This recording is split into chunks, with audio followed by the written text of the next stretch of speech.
Pattekudi ST Colonippadi road തകർന്നു കിടക്കാൻ തുടങ്ങിയിട്ട് വർഷങ്ങളേറെയായി. റോഡ് ടാർ ചെയ്യണമെന്ന കാലങ്ങളായുള്ള ആവശ്യത്തിന് ആദിവാസി സമൂഹത്തോട് അവഗണന കാട്ടുന്നതായി പരാതി. ജില്ലയിലെ പ്രമുഖ വിനോദസഞ്ചാര കേന്ദ്രങ്ങളിലൊന്നായ മീനുളിയാൻ പാറ ഉൾപ്പെടുന്ന മേഖലയിലേക്ക് കടന്നു പോകുന്ന റോഡാണ് ഇത്തരത്തിൽ യാത്രായോഗ്യമല്ലാതെ കിടക്കുന്നത്. വണ്ണപ്പുറം പഞ്ചായത്തിലെ 3-ാം വാർഡിലൂടെ കടന്നു പോകുന്ന ST കോളനിപ്പടി പട്ടേക്കുടി മീനുളിയാൻ പാറ റോഡാണിത്. ആദിവാസി സമൂഹത്തിൽപ്പെട്ട 100 കണക്കിന് കുടുംബാംഗങ്ങളാണ് ഈ റോഡിനെ ആശ്രയിച്ച് കഴിയുന്നത്. കേവലം 2 കിലോമീറ്റർ റോഡ് ടാർ ചെയ്താൽ ഇവിടുത്തെ ആളുകളുടെ ചിരകാല സ്വപ്നം സാക്ഷാത്കരിക്കപ്പെടും. MP ഫണ്ടിൽ അനുവദിച്ചു കിടക്കുന്ന റോഡാണ് എന്ന പേരിൽ ആരും തിരിഞ്ഞു നോക്കുന്നില്ല എന്നും പ്രദേശവാസികൾ പറയുന്നു.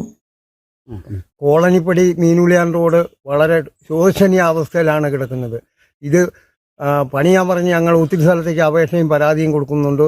MP ഫണ്ടിൽ അനുവദിച്ച് കിടക്കുന്നതാണെന്നും പറഞ്ഞ് ആരും ഇത് പണിയുന്നില്ല.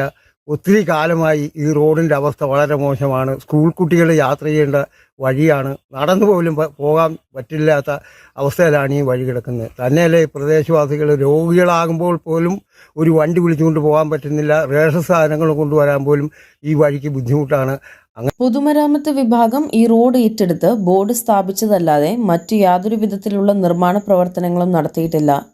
ആളുകൾ പ്രധാനമായും ആശ്രയിക്കുന്ന ഓട്ടോറിക്ഷ ഉൾപ്പെടെയുള്ള വാഹനങ്ങൾക്ക് കടന്നു വരാൻ സാധിക്കാത്ത സാഹചര്യമാണ് നിലവിലുള്ളത്. കിടപ്പ് രോഗികൾ ഉൾപ്പെടെയുള്ളവർക്ക് ആശുപത്രി ആവശ്യങ്ങൾക്ക് പോകുന്നതിന് 4-വീൽ ജീപ്പുകൾ വിരിച്ചു വരുത്തി പോകേണ്ട അവസ്ഥയാണുള്ളത്.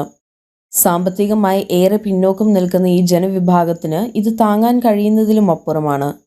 ഇടുക്കി MP ഉൾപ്പെടെ അടിയന്തരമായി വിഷയത്തിൽ ഇടപെടണമെന്നാണ് പ്രദേശവാസികളുടെ ആവശ്യം. Idukki vision news, Pazhayarikkandam.